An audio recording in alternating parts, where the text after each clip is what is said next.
Assalamualaikum warahmatullahi wabarakatuh. Bismillahirrahmanirrahim. Alhamdulillahirabbil alamin. Assalatu wassalamu ala asrafil anbiya wal mursalin sayyidina wa maulana Muhammadin, amma ba'du. Kepada para alim ulama yang kami muliakan, khususnya beliau Dr. Kiai Haji Amran Suadi SHMH, Bapak Ibu jamaah pengajian Ahad pagi IKD yang dirahmati Allah, marilah bersama pertama-tama kita haturkan puji syukur kehadirat Allah Subhanahu wa taala. Alhamdulillahirabbil alamin.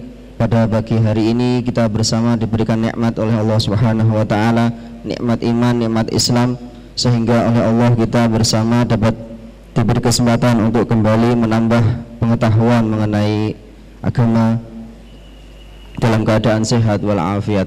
Mudah-mudahan kehadiran kita semua di masjid ini benar-benar membawa manfaat bagi kita dan keluarga kita serta diridhoi oleh Allah Subhanahu wa taala.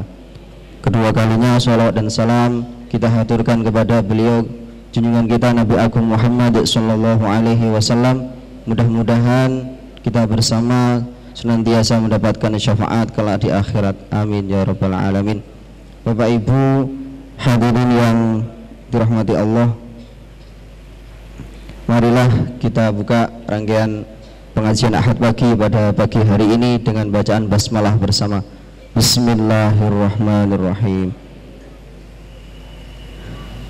Selanjutnya pembacaan ayat-ayat suci Al-Quran yang akan dibacakan oleh beliau Ustadz Khairun Naim. Kepada beliau dipersilahkan.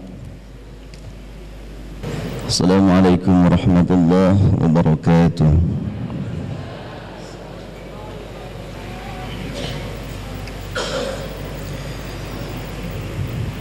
A'udzu billahi minasy syaithanir rajim.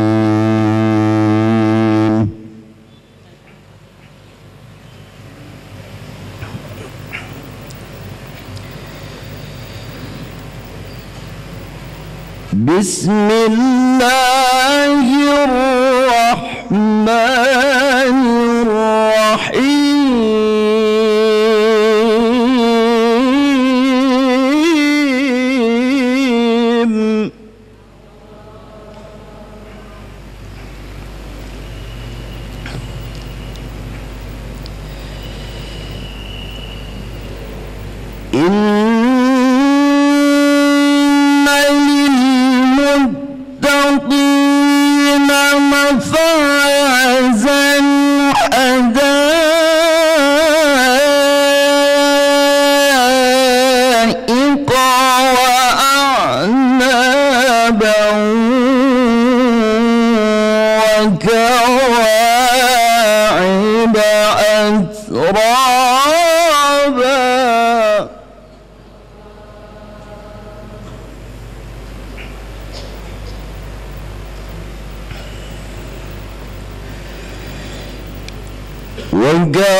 وكواعب أترابا وكأسا دهاقا لا يسمعون فيها لغوا ولا كذابا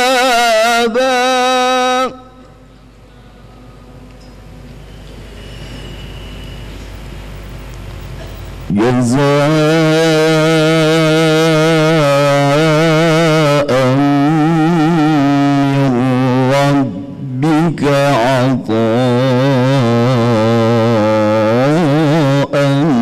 حسابا.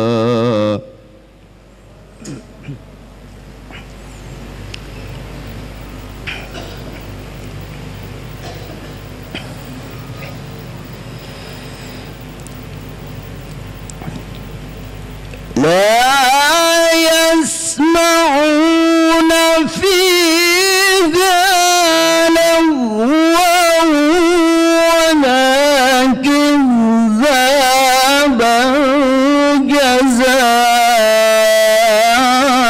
جزاء من ربك عطاء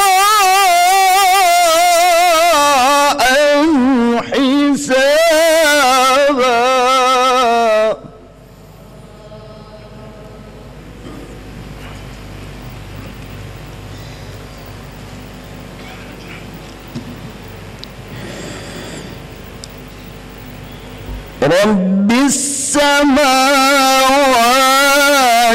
والأرض وما بينهما الرحمن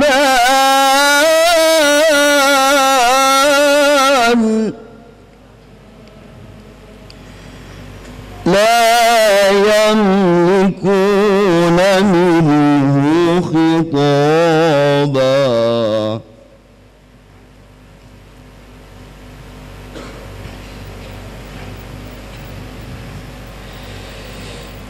يوم يقوم الروح والملائكة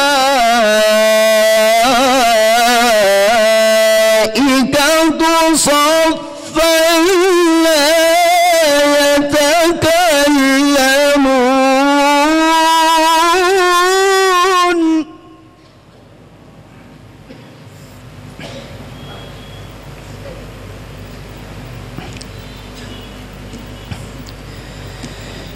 لا يتكلمون إلا من أذن له الرحمن وقال صوابا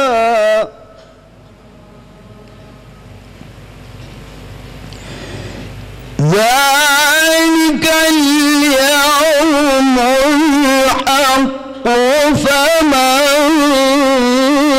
شاء اتخذ إلى ربه مآبا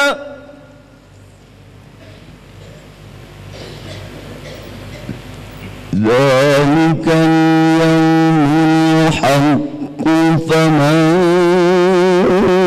شاء اتخذ إلى ربه مآبا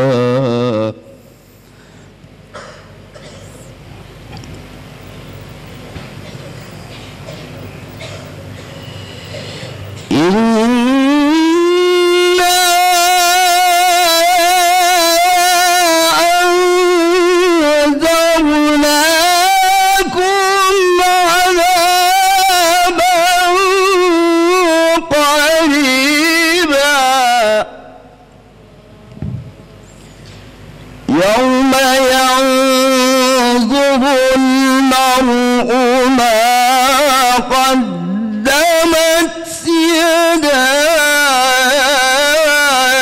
يداه ويقول الكافر يا ليتني كنت ترابا صدق الله العظيم. Assalamualaikum warahmatullahi wabarakatuh. Sadaqallahul azim, sadaqallahul azim, sadaqallahul azim. Terima kasih disampaikan kepada beliau Ustadz Khairun Naim. Mudah-mudahan beberapa bacaan ayat-ayat suci Al-Quran tadi bermanfaat bagi kita semua, khususnya bagi beliau yang membaca. Amin ya rabbal alamin. Bapak Ibu yang dirahmati Allah, sebelum pengajian kita mulai bersama, ada sebuah informasi atau pengumuman infak Ahad kemarin sebesar Rp4.308.000. Alhamdulillahirabbil alamin. Mudah-mudahan infak dari Bapak Ibu sekalian benar-benar menjadi amal jariah bagi Bapak dan Ibu sekalian. Bapak Ibu yang dirahmati Allah, marilah bersama-sama kita ikuti pengajian yang akan disampaikan oleh beliau Dr. Kiai Haji Amran Suadi SHMH. Sedikit profil dari beliau. Beliau adalah Hakim Agung pada Mahkamah Agung Republik Indonesia Jakarta. Kepada beliau yang terhormat Bapak Dr. Kiai Haji Amran Suadi SHMH, kami persilahkan. Bismillahirrahmanirrahim. Assalamualaikum warahmatullahi wabarakatuh.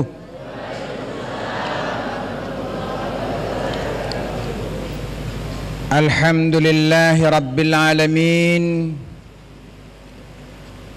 Nasta'inuhu wa nastaghfiruhu wa na'udzu billahi min syururi anfusina wa min sayyiati a'malina, may yahdihillahu fala mudhillalah wa may yudlilhu fala hadiyalah. Asyhadu an la ilaha illallah wahdahu la syarikalah wa asyhadu anna Muhammadan abduhu wa rasuluh la nabiyya ba'dah. Arsalahu bil haqqi basyiran wa nadhira baina yaday sa'ah wa may yutillahu wa rasulahu faqad arsyada wa may ya'sihima la yadurullah syai'a. Allahumma salli wa sallim ala hadzal nabil karim wa ala alihi wa ashabihi ajmain. Rabbi shrah li sadri wa yassir li amri wahlul 'uqdatam min lisani yafqahu qawli. Rabbi adkhilni mudkhala sidqi wa akhrijni mukhraja sidqi waj'alni min ladunka sultanan nasira. Pertama-tama tentu kita bersyukur kehadirat Allah Subhanahu wa taala karena kita masih dapat mendatangi masjid yang cukup mulia ini dalam rangka taqarrub ilallah. Kemudian tak lupa salawat beriring salam keharibaan junjungan kita Nabi besar Muhammad sallallahu alaihi wasallam. Mudah-mudahan kita termasuk hamba yang dicintainya dan kelak kita mendapatkan syafaat di yaumul qiyamah. Amin amin ya rabbal alamin. Yang kami muliakan para alim ulama, bapak-bapak dan ibu-ibu seluruh jamaah Masjid Baitur Rahman yang dicintai Allah. Hari ini marilah sebelum kita mulai kita membacakan suratul Fatihah. Kita tujukan untuk arwah saudara-saudara kita yang terkena musibah. Apakah terkena musibahnya tenggelam dalam pesawat Air Asia maupun musibah-musibah yang lain? Untuk itu mari kita bacakan Fatihah, khususan lihazin niyah Al-Fatihah. A'udzubillahi minasyaitonirrajim. Bismillahirrahmanirrahim. Alhamdulillahi rabbil alamin arrahmanirrahim maliki yaumiddin. Iyyaka na'budu wa iyyaka nasta'in. Ihdinas siratal mustaqim. Siratal ladzina an'amta 'alaihim ghairil maghdubi 'alaihim waladdallin. Amin. Bapak Ibu jamaah sekalian, alhamdulillah saya bisa hadir bertemu dengan bapak-bapak ibu-ibu. Saya ngomong kepada Ustadz Abdurrahman, kalau bisa saya ditemukan dengan jamaah. Nah itu ya, ditemukan dengan jamaah. Kenapa? Saya ingin menyampaikan ucapan terima kasih kepada jamaah yang saya cintai di Kediri ini. Kenapa? Dulu saya mohon supaya didoakan agar saya bisa lulus jadi hakim agung. Alhamdulillah tanggal 21 Oktober yang lalu saya dilantik menjadi hakim agung. Itu semata-mata karena pertolongan Allah dan doa dari bapak-bapak ibu-ibu jamaah yang saya cintai. Saya tidak punya apa-apa, tidak punya uang, tidak punya dekingan. Ketika ditanya siapa dekingnya, Allah. Nah, itu. Banyak orang tanya, Bapak modalnya apa? Iman. Dekingnya siapa? Allah. Kalau Allah sudah mengendaki jadi. Kalau enggak, itu berarti juga kehendak dari Allah. Berarti yang terbaik buat saya. Alhamdulillah saya lulus Bapak dan Ibu dalam proses ujian sejak bulan Februari sampai kepada Agustus di DPR. Dan sekarang menjadi hakim agung. Tetapi di hadapan jamaah sama aja dengan seperti yang dulu Bapak dan Ibu ya. Sama saja, tidak ada beda. Jadi Sekali lagi saya menyampaikan ucapan terima kasih kepada seluruh jamaah saya di Kediri ini, khususnya di masjid kita ini. Saya menyampaikan terima kasih yang sebesar-besarnya atas doa, dan saya tetap masih ingin mohon doa agar saya tetap istiqamah. Sebagaimana pengajian kita dulu ya. Dulu saya katakan harus istiqamah, amanah. Itu yang saya tetap harapkan. Kenapa? Inilah yang ingin saya jaga, agar tetap istiqomah dan amanah. Dan jangan sampai saya mau menerima suap. Itu. Mau saya menerima suap, tapi dari istri. Istri saya. Ya, karena dulu pernah saya bilang boleh suap menyuap asal suami istri masuk surga. Tapi kalau suap yang lain itu masuk neraka. Rashi wal murtashi finnar. Orang yang menyuap sama yang disuap, kedua-duanya masuk ke dalam neraka. Nah, ini yang kita takuti nih Bapak dan Ibu ya. Baiklah Bapak dan Ibu, di TV sudah lebih dari 1 minggu persoalan Air Asia itu yang masih tetap dibongkar, diberitakan. Ada yang mengatakan itu adalah diakibatkan awan cumulonimbus namanya. Wah, susah kali ngafalnya. Cumulonimbus. Pokoknya begitulah. Pakai bus-bus. Cumulonimbus. Nah, awan cumulonimbus ini adalah awan yang kumpulan petir di dalamnya. Petirnya itu sekian puluh ribu volt. Itu kalau kita melihat kilatnya saja, mata kita buta. Masya Allah. Di dalamnya itu ada butiran-butiran es. Kalau masuk ke dalam pesawat, butiran es itu mati pesawat itu. Nah Bapak dan Ibu, itulah awan yang ditakuti para pilot. Saya 10 tahun terbang Bapak dan Ibu. 10 tahun di pengawasan. Itu 1 bulan itu paling tidak 3 kali terbang. Jadi 3 kali berarti 6 kali pulang pergi. Pernah sekali waktu cuma tukar koper saja pakaian buruk di Cengkareng. Saya telepon istri, tolong bawa pakaian ini yang pakaian buruk yang sudah kotor dikembalikan, saya tidak pulang ke rumah. Itu kurang lebih 10 tahun. Di 10 tahun itu saya ingat ada 3 kali saya masuk awan ini.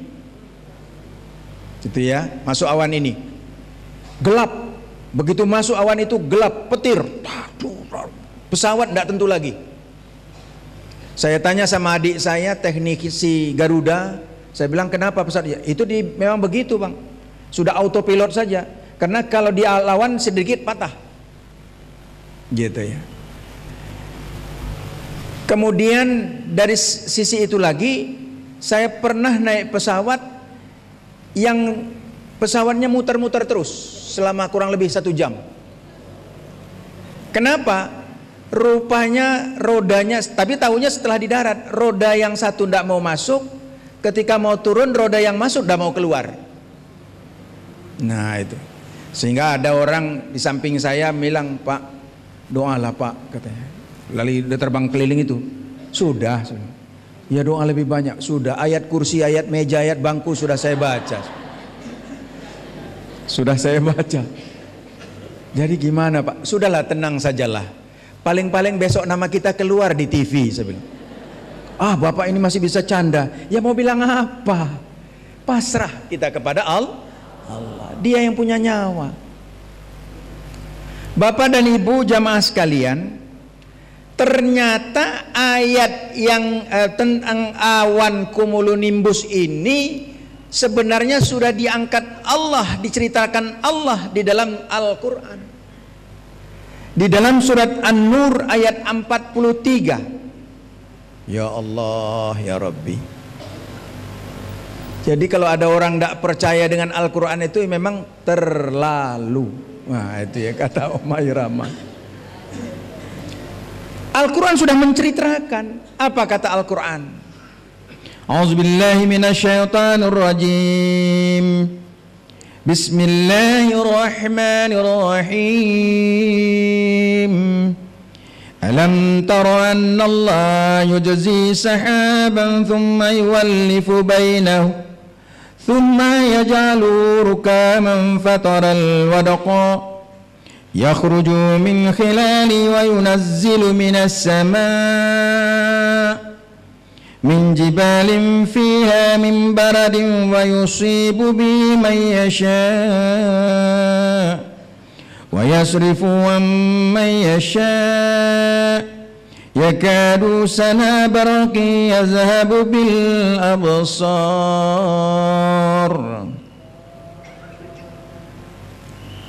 Tidakkah engkau melihat bahwa Allah menjadikan awan bergerak perlahan-lahan kemudian mengumpulkannya, lalu dia menjadikannya bertumpuk-tumpuk, lalu engkau lihat hujan keluar dari celah-celahnya, dan dia juga menurunkan butiran-butiran es dari langit, gumpalan-gumpalan awan seperti gunung, maka ditimpakannya butiran-butiran es itu kepada siapa yang dikehendakinya dan dihindarkannya dari siapa yang dikehendaki. Kilauan kilat hampir menyambar ke sana kemari menghilangkan penglihatannya. Maha suci Allah dengan segala firman-Nya. Jadi ayat ini sudah menceritakan. Jadi ke Bapak dan Ibu, katanya kalau awan itu seperti pohon, seperti gunung, berbentuk-bentuk gitu ya. Nah, gelap hitam, di dalamnya itu ada kilat-kilat, benturan-benturan cahaya, aliran-aliran listrik yang memang kalau pesawat masuk ke dalam itu tinggal pasrah saja. Ya, ada juga yang selamat gitu ya, yang akhirnya nembus. Kadang-kadang hanya sebentar saja, 5 menit. Saya itu ketika masuk ke situ kilat hitam gelap sudah sampai akhirnya terangkat. Itu makanya dipasang safety belt. Ada pernah teman saya, rupanya dia tidak pasang safety belt, terangkat, pecah, apa namanya, luka, kepalanya kena atas, terbang ke atas begitu. Bapak dan Ibu jamaah sekalian,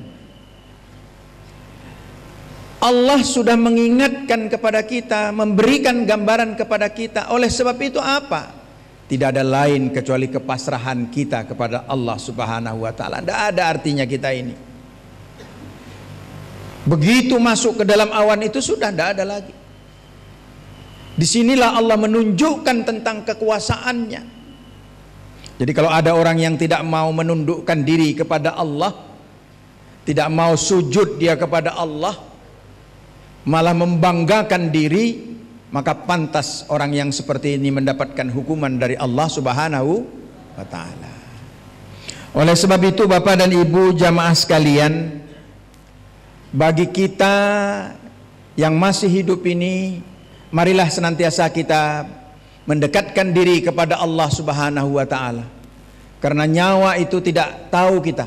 Kadang kita naik pesawat, lihatlah, kan ada kemarin itu bahkan yang terlambat naik pesawat, marah-marah mula-mulanya, tapi begitu kecelakaan pesawat malah uang yang disuruh di store-nya ke travel itu tidak diambilnya, 50 juta. Syukur Allah ingin menyelamatkan saya. Dulu pernah ada pesawat Mandala di Medan yang membawa gubernur, yang akhirnya nabrak dan pecah, meninggal semua. Ada satu orang marah-marah dia kepada tiket karena ingin penting untuk dapat berangkat dengan pesawat itu. Lalu ada satu orang bapak mengatakan, "Bapak penting sekali rupanya berangkat." "Iya, saya penting sekali." "Sudahlah, ini tiket saya ambil, ini KTP saya bawa, tunjukkan, nanti tolong supaya dikembalikan. Bawa, karena bapak penting besok saya berangkat." Akhirnya apa? Yang ini yang jadi persoalan. Ini yang meninggal, yang harusnya berangkat tapi dia mengundurkan diri, selamat. Cuma memang ada problem tentang asuransinya. Nah, itulah Bapak dan Ibu, kalau Allah sudah menghendaki. Nah, itu ya. Bapak-bapak dan ibu-ibu jamaah sekalian yang kami muliakan, ini suasana seperti ini, marilah kita senantiasa mendekatkan diri kita kepada Allah, bertakarrub kepada Allah, dan mendatangi masjid ini bersama-sama dengan berjamaah. Insya Allah Allah akan memberikan pertolongan kepada kita. Karena itu janji Allah, in tansurullah yansurkum wa yuthabbit aqdamakum. Tolong kamu agama Allah ini, kelak kamu pasti ditolong oleh Allah Subhanahu Bapak dan Ibu, makanya kita jangan lupa selalu berdoa kepada Allah. Apa saja pekerjaan kita, mau meninggalkan rumah ini berdoa kita. Bismillah tawakkaltu 'alallah wala haula wala quwwata illa billah. Karena tidak ada yang nyangka kan. Beberapa waktu yang lalu di Kediri, bawa motor, sepeda motor berhenti di simpang 4, kena lampu merah, lagi enak-enak nunggu lampu hijau, datang truk, grek, ninggal. Siapa sangka? Nah, inilah Bapak dan Ibu, makanya persoalan mati itu bukan persoalan yang kita takuti, tapi bagaimana mempersiapkan kematian itulah yang harus kita pikirkan. Kemudian yang kedua, Bapak dan Ibu, sekarang kita akan berada di bulan Januari. Ya, di bulan Januari kemarin tanggal malam tahun baru, orang hiruk pikuk, lepaskan kembang api begitu banyak ya, mercon segala macam. Saya bilang ini bukan tradisi Islam. Kenapa? Itu mubazir, tidak usah diikuti. Tapi saya melihat, ya Allah, tapi kalau kita pikir-pikir juga akhirnya ketika kita lihat di TV di Dubai pun begitu juga ya. Nah, waduh, bukan main. Jadi Bapak dan Ibu, jangan kita jadikan kiblat negara-negara Arab itu. 2 minggu yang lalu saya ke Bahrain. Di Bahrain itu surganya Arab itu. Artinya surganya Arab bagaimana? Di Arab Saudi tidak ada karaoke, nggak ada segala macam. Di situ ada. Di Bahrain itu ada klub segala macam, ada panti pijat. Nah, itu ya. Jadi jangan disangka bahwa Arab itu semuanya bagus. Makanya saya bilang kadang-kadang saya pergi ke Bahrain lihat orang jilbab susah. Saya bilang hebat, ke Kediri lihat orang jilbab banyak. Di Bahrain itu susah cari orang berjilbab. Adapun yang pakai sorban, saya pikir tuh kayak rupanya supir taksi. Supir taksi. Jadi katanya orang kalau orang Arab tuh pelesiran ya ke Bahrain itu. Jadi Las Vegasnya ini, tempat judi gitu ya. Jadi bapak-bapak dan ibu-ibu jamaah sekalian, lalu bagaimana kita menghadapi tahun baru, sebagaimana kita menghadapi Muharram, tahun Islam, tahun baru. Untunglah jamaah kita sebagian mengadakan ada zikir bersama di Masjid At-Tin, di masjid-masjid yang lain, berzikir, mengingatkan Allah, mengingatkan diri kepada Allah, bersyukur. Kenapa? Karena memang Allah sudah mengingatkan kita. Dalam Al-Quran Allah sudah berfirman, ya ayyuhalladzina amanuttaqullaha wal tanzur nafsum ma qaddamat lighad wattaqullah innallaha khabirum bima ta'malun. Wahai orang-orang yang beriman, bertakwalah kamu kepada Allah. Wal tanzur nafsum ma qaddamat lighad, mau melihat apa bekalmu di masa yang akan datang. Apa? Bertakwalah kepada Allah. Sesungguhnya Allah Maha mengetahui apa yang kamu lakukan. Makanya saya katakan bahwa ayat ini adalah ayat futurologi, ayat yang mengkaji tentang masa depan. Ayat ini mengajarkan agar kita berpikir keakanan, bukan kekinian saja.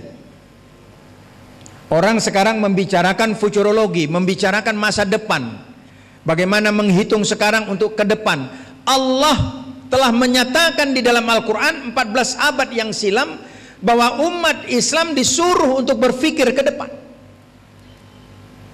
Wal tanzur nafsum ma qaddamat lighad, melihat apa yang kamu persiapkan ke depan nanti. Dan ke depan itu Bapak dan Ibu, di dalam Islam tidak hanya ke depan masa hidup ini saja, tetapi ke depan ada 3 alam lagi yang akan kita lewati. Yang pertama alam barzah, ya kan? Alam apa Bu? Alam barzah. Yang kedua alam mahsyar, alam mizan, alam di mana kita ditimbang. Yang ketiga baru alam akhirat. Jadi fase kita ini kan mengalami 5 alam.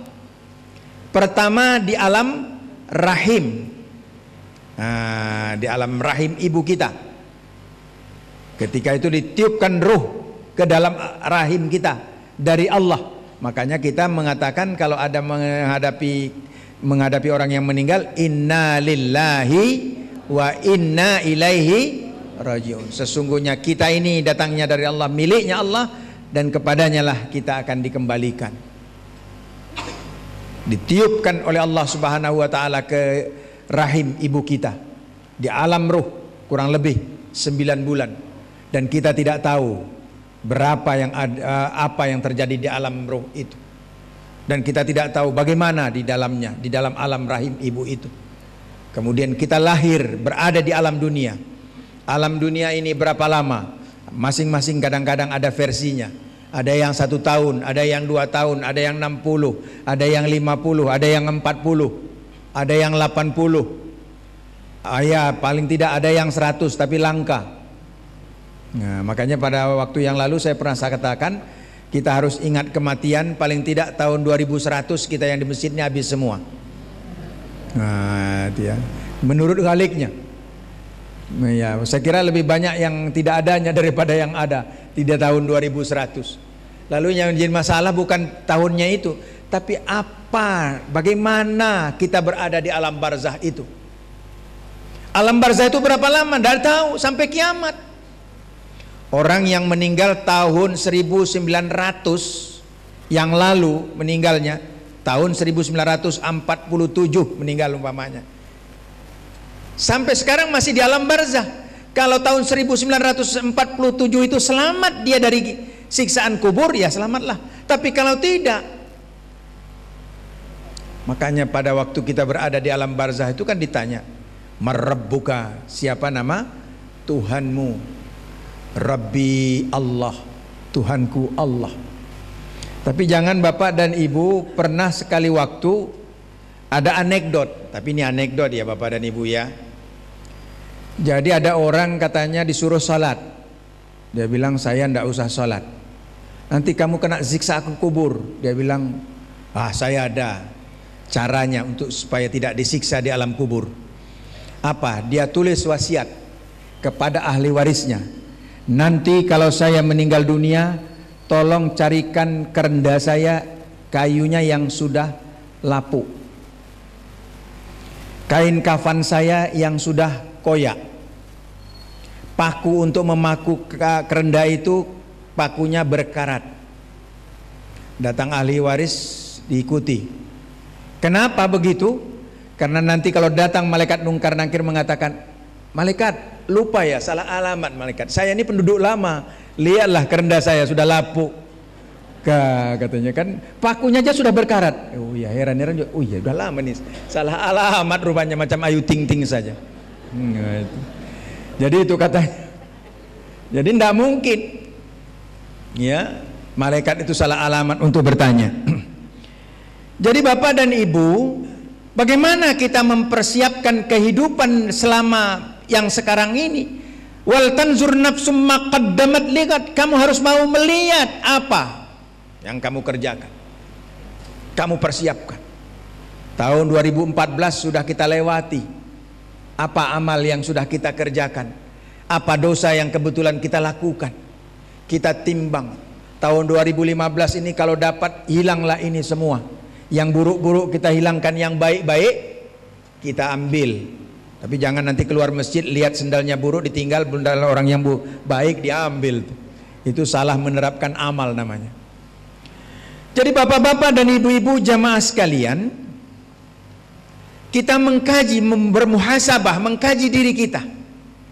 Makanya Ali bin Abi Thalib mengatakan, ihsab nafsaka ma'al mautah. Hendaklah kamu senantiasa menghitung diri dengan orang-orang yang sudah lebih dulu meninggal dunia. Oh, si Anu meninggal dunia, si A meninggal dunia. Waduh, kapan lagi giliran saya? Apa yang harus saya persiapkan? Kemarin siang saya dapat kabar di telepon, sahabat saya sejak kecil, sejak sanawiyah. Saya sering tidur di rumahnya, dia juga begitu. Dia kebetulan bermukim di Denpasar, dikabarkan meninggal dunia. Nangis saya karena terakhir-terakhir ini jarang berkomunikasi. Kenapa? Karena dia sakit gula. Ketika diamputasi dia tidak mau, meninggal dunia kemarin. Bapak dan Ibu jamaah sekalian yang kami muliakan, jadi kita dituntut untuk bermuhasabah, mengkaji diri kita, mentasyakur diri kita. Salah satu diantaranya yakni kita mensyukuri kehidupan ini masih diberikan Allah. Bahwa ini kita sudah diberikan Allah Subhanahu wa ta'ala, kehidupan kita masih diberikan oleh Allah Subhanahu wa ta'ala kesempatan untuk mendatangi masjid ini. Ini kajian kita di dalam menghadapi tahun baru ini. Jadi bukan kalau kita berpesta pora itu bukan amalan Islam. Makanya saya mengatakan kadang-kadang ada orang memperingati ulang tahun gitu ya. Ulang tahun, senenglah. Lalu pasang lilin, niup lilin. Saya bilang ya Allah, itu bukan budaya kita itu. Tinggalkanlah yang seperti itu. Kalau mau ulang tahun ya silahkan sajalah, mengingat-ingat saja. Nah ini pula lah makanya di dalam bulan ini juga kita berada di dalam bulan Rabiul Awal, yakni bulan kelahiran Nabi kita Muhammad Sallallahu Alaihi Wasallam. Ini begini Bapak dan Ibu, ada yang mengatakan tidak boleh memperingati ulang tahun atau maulidin Nabi. Kenapa? Karena itu tidak pernah diajarkan oleh Nabi. Ada yang mengatakan boleh. Lalu bagaimana? Kalau saya mengatakan, kalau kita ingin mengingat momentum kelahiran Nabi, kita ingat dalam rangka takarrub kita, mendekatkan diri kita kepada Nabi, mahabbah ilan Nabi, ya silahkan sajalah. Asal jangan ada ritual-ritual tertentu yang memang itu membahayakan akidah. Nah itu ya, membahayakan akidah. Umpamanya pas ulang tahun 12 Rabiul Awal nyuci keris, nah, air kerisnya diminum, nah itu tidak ada. Tapi kalau kumpul seperti ini lalu kita mengadakan pengajian, ceramah, menanamkan rasa cinta kepada Nabi, kenapa tidak? Karena Nabi mengatakan man ahabbani kana ma'i fil jannah, siapa yang mencintaiku nanti bersamaku di surga. Bahkan kita ini kan 7 kali lipat dibandingkan dengan sahabat-sahabat yang pernah bertemu dengan dia. Nabi mengatakan aku lebih mencintai orang-orang yang tidak pernah melihatku, layaroni man ama Nabi, tidak pernah dia jumpa denganku tapi dia mencintaiku. Itu 7 kali lipat. Bapak dan Ibu, oleh sebab itu kalau kita kan begini, karena kita saking cintanya, kalau hari kelahirannya kita ingat ya, nah, anak kita, suami kita, istri kita, gitu ya. Bukan apa-apa, sekedar untuk mengingatkan, membuktikan tanda cinta kita. Begitu juga dengan Nabi kita ini Muhammad Sallallahu Alaihi Wasallam. Dalam rangka kita mahabbah, dalam rangka kita menanamkan rasa cinta kita kepada Nabi. Kenapa rupanya?